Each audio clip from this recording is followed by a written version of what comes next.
Manchester United have Aurelien Tchouameni and Alex Scott high on their list of midfield targets.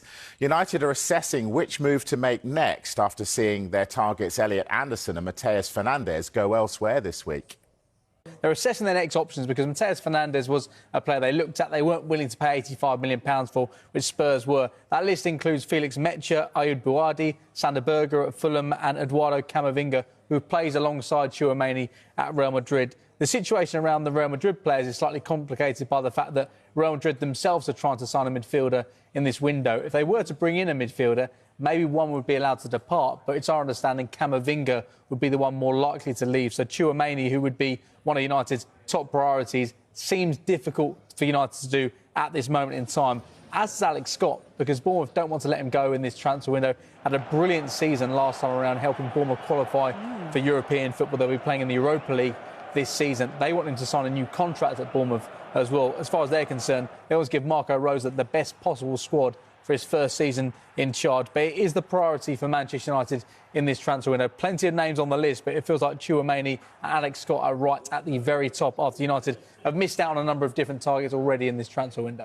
James Savundra back alongside me to chat us through the latest deals. Let's start off with Manchester United and an outgoing, James. Yes, Andre Onana is going back to Trabzonspor. Manchester United have confirmed that in the last few minutes. He's going on another loan spell. He enjoyed a really successful loan spell last year in Turkey at Trabzonspor. They finished third. They won the Turkish Cup as well. Onana played 40 times for the club, and there were no conversations, despite the fact he impressed in Turkey, about him coming back in pre-season and competing with Sinan Lomans, who is now the outstanding #1 choice for United in terms of goalkeepers. So Onana, it's been arranged very early in this transfer window, will return to Turkey for another season, and when he returns after that, there'll be 1 year left in his contract. So it looks like United have found the best solution in this transfer window, though of course long term they'd like to get some money for him next summer if they can, before he leaves as a free agent in 2 years' time. Yeah.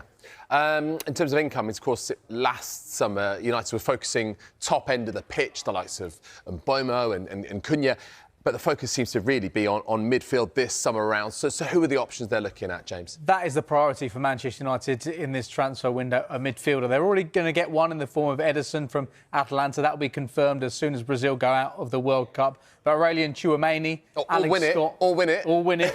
They could play England next Saturday evening at 10 o'clock, so let's wait and see. We may get a good glimpse of him there. Yeah. But in terms of those midfield options, Alex Scott, one of the ones top of the list. Aurelien Tchouameni as well at Real Madrid. Those are two of the top targets when it comes to midfield. In terms of other options, Felix Metscher, Ayoub Bouhaddi, Sander Berge and Eduardo Camavinga, who's a teammate of Tchouameni at Real Madrid. Two of the options they're looking at there.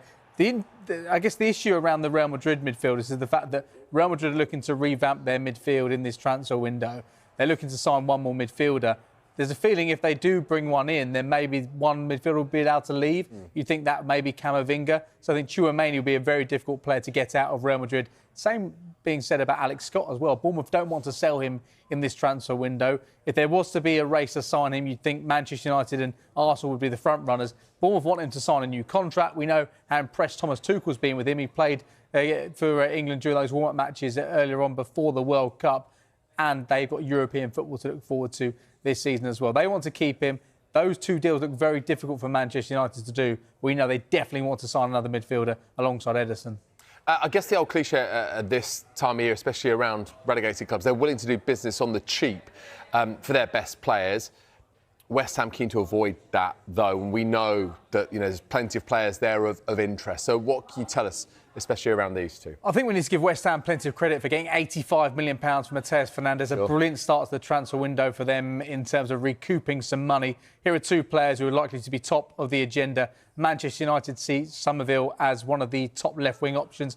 Crescencio Summerville did so well for West Ham last season, didn't quite do enough to keep them up, did well at the World Cup with the Netherlands, and United have held exploratory initial talks with West Ham around trying to sign him in this transfer window. His future is expected to be clarified over the course of the next few weeks after the Netherlands went out of the World Cup against Morocco earlier on this week. When it comes to Jarrod Bowen, the club captain, a slightly different stance from West Ham. They do not want to sell him in this transfer window, despite plenty of interest from Premier League clubs in this transfer window. No price tag has been given or quoted to clubs. He's got a contract up until 2030, which puts West Ham in a really, really strong position. And also he was featured on the launch of their new home kit ahead of the season they're going to have in the Championship this season. He'll be back for pre-season next week. West Ham don't want to let him go.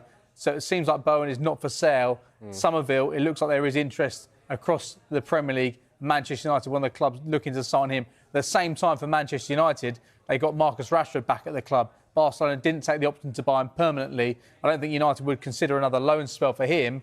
So if Rashford's reintegrated and plays a part this season, then will they sign a left winger? It feels like when it comes to United bringing in someone on the left-hand side, Rashford's future is absolutely key here. Yeah, of course. And, obviously we've had the significant change in terms of Michael Carrick now being permanent head coach. I wonder if that might potentially change his fortunes. You mentioned Camavinga, Tchouaméni. Well,